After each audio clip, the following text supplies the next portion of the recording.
Hello guys, welcome back to another episode of TTRK.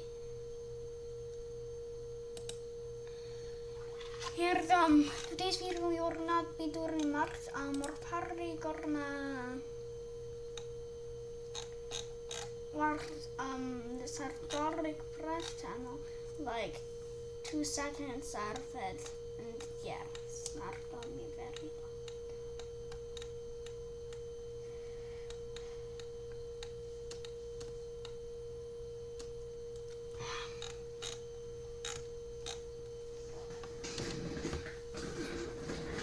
long. Not be like 7 minutes.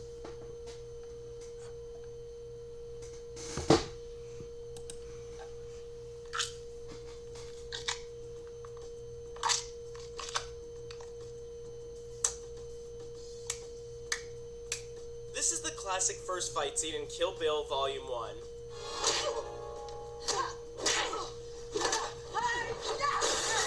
Now, look at this scene again, but without sound.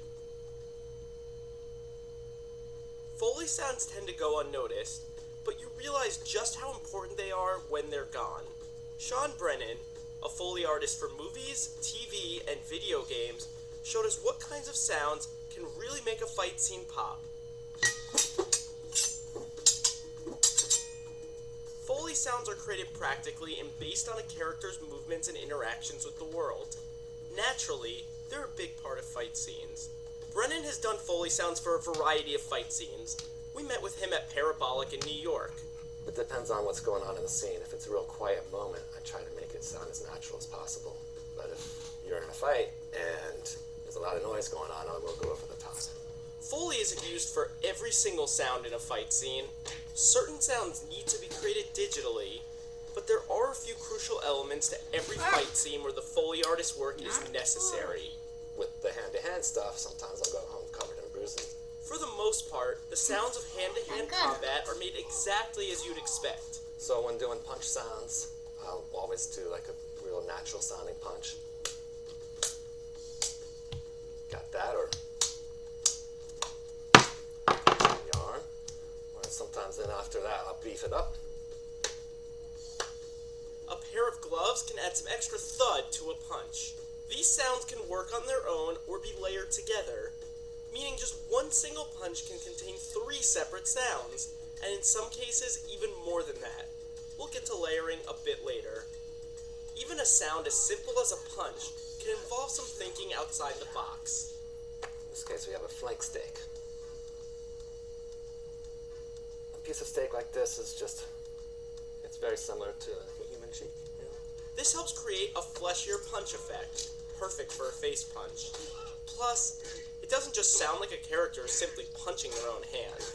And of course, you can't have a fight without a few solid kicks. And who knows, maybe you'll even have to kick a door down. Just don't go into a fight empty-handed. Some of these sounds, like bullets flying through the air, which involve no human interaction, will be created separately by a sound editor, but somebody still has to handle a gun.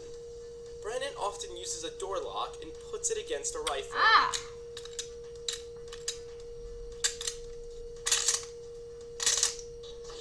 How can I find it? When it comes to weapons, using the real thing is typically the best option. Well, here's some good-looking swords.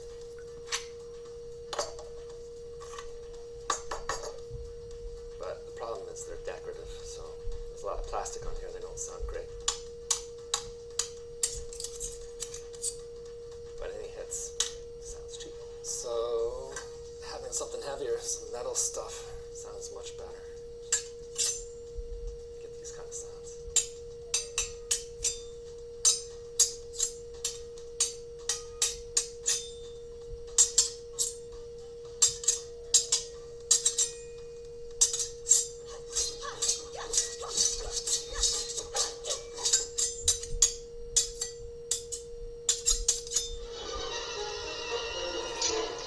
Usually, one Foley artist will make sound for both sides of a given fight, Using the real weapons creates the most realistic sounds. To get that iconic sound of swords whooshing in the air, Foley artists will typically use wooden dowels. She's going to murder the murder.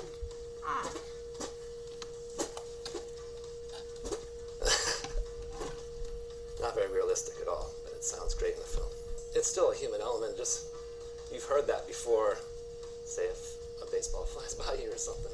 The dowels also work well for kicking and flying through the air, but some of the most complex, eye-popping sounds don't have anything to do with weapons, but rather the injuries.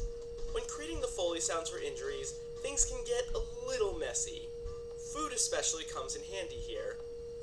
Celery's good, really good for bone cracks. So you break it on. Give it a nice little, gives it more impact.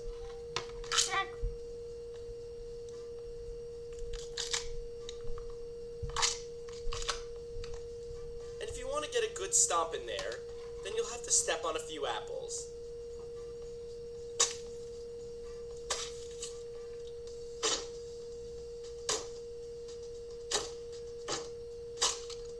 Meanwhile, other foods, like raw chicken and melon, can also give you good, fleshy sounds.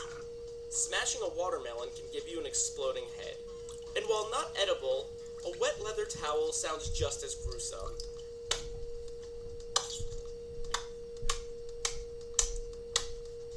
A lot of these sounds could end up being drowned out in the final cut. Yet some of the most important sounds Brennan must capture for a fight are the ones you would least expect, like the rustling of clothes. So when the actor goes to punch, I just follow the arm. This is yet another sound the audience is familiar with, and therefore one that can help bring them into the scene. These raw sounds are likely not the only thing you'll hear in the final product. There's an extensive process that follows in which sounds are edited and layered together. Combining all the different layers of the punch sound we heard earlier really brings it to life. So here's just the regular punch. And then here's with the glove. You know, right now they're not really mixed together, but already you can start to feel it being heavier as far as the impact.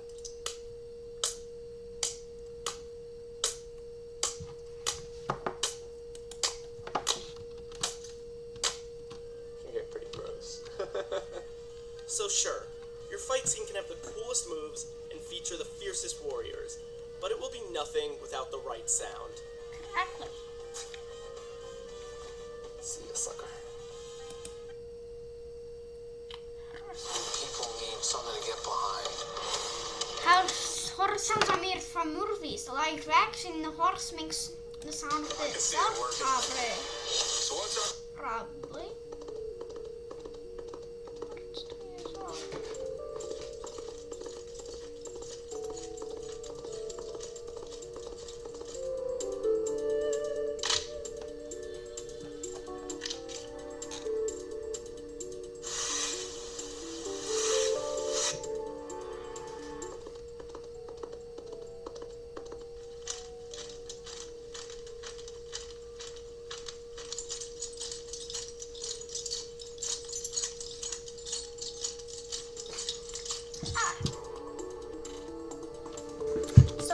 So many people have heard that you can do horse hoof sounds with coconuts. I'm out of Monty Python.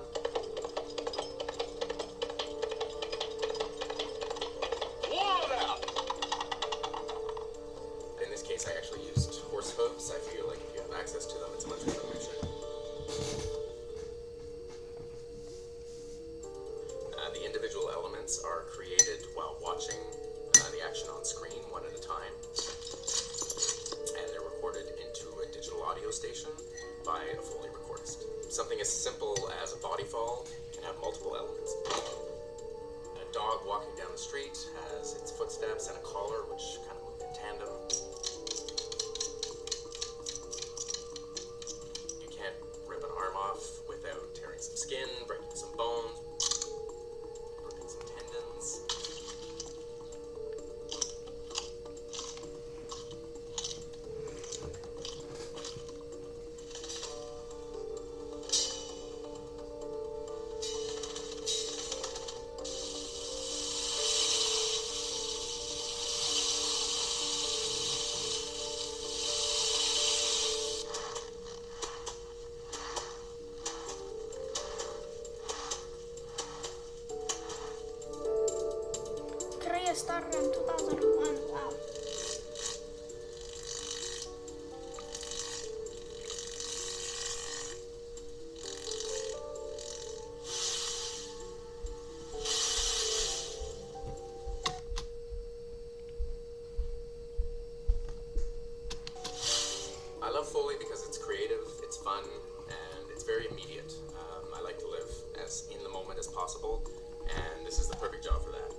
Okay, I think we're gonna be wrapping it up here.